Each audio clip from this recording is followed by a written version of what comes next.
Hey everybody, this is Icarus here with you. We're going to be doing another reading from Tales of H.P Lovecraft. It's called The Lurking Fear. Um, we're going to be adding some stuff later on.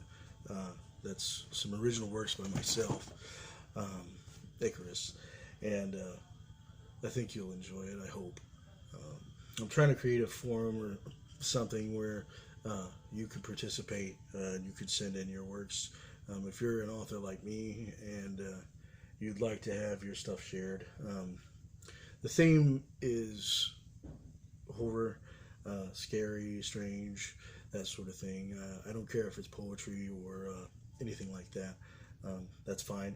Would like to mention real quick that we do have a Patreon, and we'd love for you guys to join it. It's DLW Productions at patreon.com. Um, you can go there and donate, uh, become a member, and there's some free stuff that we're going to be giving away from various authors and musicians who have given me things that I would share with you as a thank you for being a part of what we're trying to do. As far as this goes, until I can get some works of my own polished to where I want to share them with you, we're going to be reading from the classics. We're going to start there. I really love H.P.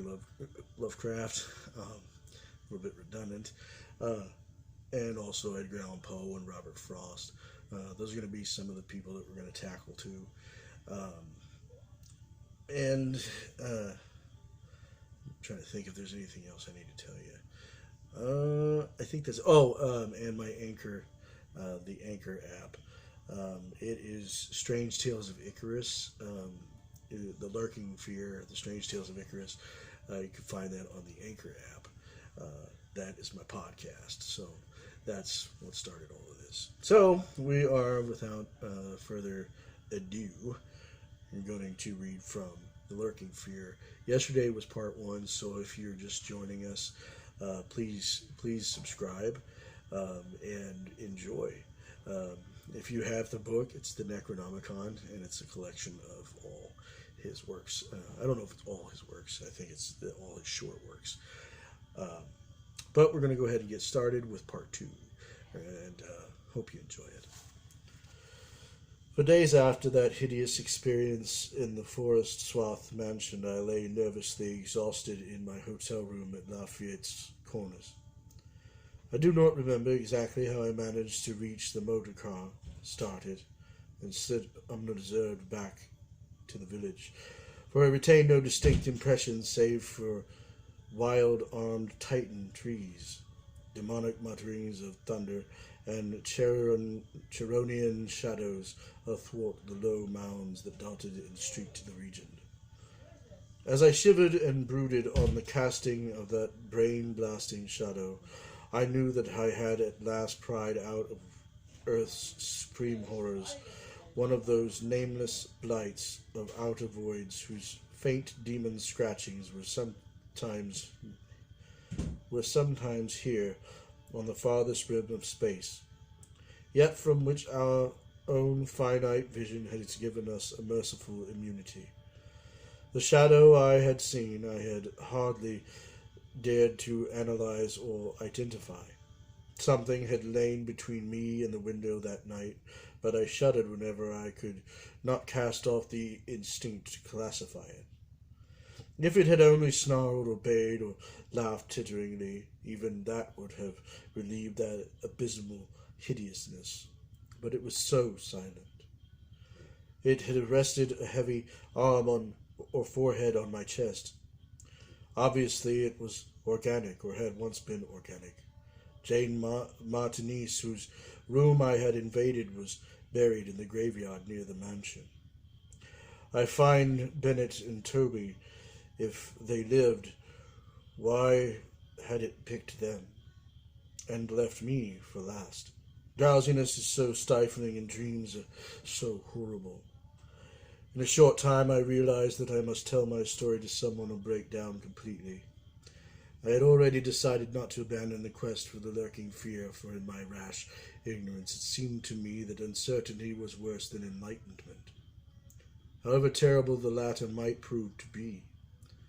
Accordingly, I resolved in my mind the best course to pursue, whom to select from my confidences, and how to track down the thing which had obliterated 2 men and cast a nightmare shadow. My chief acquaintances at Lafayette's Corners had been the affable reporters, of whom several had still remained to collect final echoes of the tragedy. It was from these that I determined to choose a colleague, and the more I reflected, the more preference inclined toward Arthur Monroe, a dark, lean man of about 35, whose education, taste, intelligence, and temperament all seemed to mark him as one not bound to conventional ideas and experiences. On an afternoon in early September, Arthur Monroe listened to my story. I saw from the beginning that he was both interested and sympathetic, and when I had finished he analyzed and discussed the thing with the greatest shrewdness and judgment.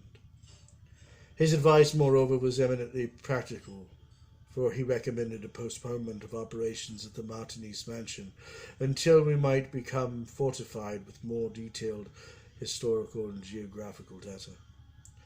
On his initiative, we combed the countryside for information regarding the terrible Martinez family, and discovered a man who possessed a marvelously illuminating ancestral diary. We also talked at length with such of the mountain mongrels as had not fled from the terror and confusion to remoter slopes, and arranged to proceed our culminating task with the exhaustive and definitive examination of spots associated with the various tragedies of squatter legend. The results of this examination were not at first very enlightening, though our tabulation of them seemed to reveal a fairly significant trend, namely that the number of reported horrors was by far the greatest in areas either comparatively near the avoided house or connected with it by stretches of the morbidly overnourished forest. There were, it is true, exceptions, indeed. The horror which had caught the world's ear had happened in a treeless space, remote alike from the mansion and from any connecting woods. As to the nature and appearance of the lurking fear, nothing could be gained from the scarred and witless shanty dwellers. In the same breath they called it a snake and a giant, a thunder devil and a bat, a vulture and a walking tree. We did, however, deem ourselves justified in assuming that it was a living organism, highly susceptible to electrical storms, and although certain of the stories suggested wings, we believed that its aversion for open spaces made land locomotion a more probable theory. The only thing really incompatible with the latter view was the rapidity with which the creature must have travelled in order to perform all the deeds attributed to it. When we came to know the squatters better, we found them curiously likable in many ways. Simple animals they were, gently descending the evolutionary scale because of their unfortunate ancestry and solidifying isolation. They feared outsiders, but slowly grew accustomed to us, finally helping vastly when we beat down all the thickets and tore out all the partitions of the mansion in search of a lurking fear. When we asked them to help us find Bennett and Toby, they were truly distressed, for they wanted to help us, yet knew that these victims had gone as wholly out of the world as their own missing people. That great numbers of them had actually been killed and removed, just as the wild animals had long been exterminated. We were, of course, thoroughly convinced, and we waited apprehensively for further tragedies to occur. By the middle of October, we were puzzled by our lack of progress. Owing to the clear nights, no demonic aggressions had taken place, and the completeness of our vain searches of house and country almost drove us to regard the lurking fear as non-material agency. We feared that the cold weather, generally quiet in the winter, would come on and halt our explorations, for all agreed that the demon was generally quiet in the winter. Thus there was a kind of haste and desperation in our last daylight canvass of the horror-visited hamlet, a hamlet now deserted because of the squatter's fears. The ill-fated squatter hamlet had borne no name, but had long stood in a sheltered though treeless cleft between two elevations called respectively Cone Mountain and Maple Hill. It was closer to Maple Hill than to Cone Mountain, some of the crude abodes indeed being dugouts on the side of the former eminence. Geographically, it lay about 2 miles northwest of the base of the Tempest Mountain, and 3 miles from the oak-girt mansion. Of the distance between the hamlet and the mansion, fully 2 miles and a quarter on the hamlet side was entirely open country, the plain being fairly level on the hamlet side, the plain being fairly level character, save for some of the low snake-like mounds and having as vegetation only grass and scattered weeds. Considering the topography, we had finally concluded that the demon must have come by way of Cone Mountain, a wooded southern prolongation of which ran to within a short distance of the westernmost spur of Tempest Mountain. The upheaval of ground we traced conclusively to the landslide from Maple Hill, a tall, lone, splintered tree on whose side had been the striking point of the thunderbolt which summoned the fiend. As for the 20th time or more, Arthur Munro and I went minutely over every inch of the violated village. We were filled with a certain discouragement coupled with vague and novel fears. It was acutely uncanny even when frightful and uncanny things were common. To encounter so blankly clueless a scene after such overwhelming occurrences, and we moved about beneath the leaden, darkening sky with the tragic directionless zeal which results from a combined sense of utility and necessity of action. Our care was gravely minute. Every cottage was again entered, every hillside dug out again searched for bodies, every thorny foot of adjacent slope again scanned for dens and caves, but all without result. And yet, I have said, vague new fears hovered menacingly over us, as if giant bat-winged griffins looked on trans-cosmic gulfs. As the afternoon advanced, it became increasingly difficult to see, and we heard the rumble of a thunderstorm gathering over Tempest Mountain. This sound in such a locality naturally stirred us, though less than it would have done at night. As it was, we hoped desperately that the storm would last until well after dark, and with that hope turned from our aimless hillside searching toward the nearest inhabited hamlet to gather a body of squatters as helpers in the investigation. Timid as they were, few of the younger men were sufficiently inspired by our protective leadership to promise such help. We had hardly more than turned, however, when there descended such a blinding sheet of torrential rain that shelter became imperative.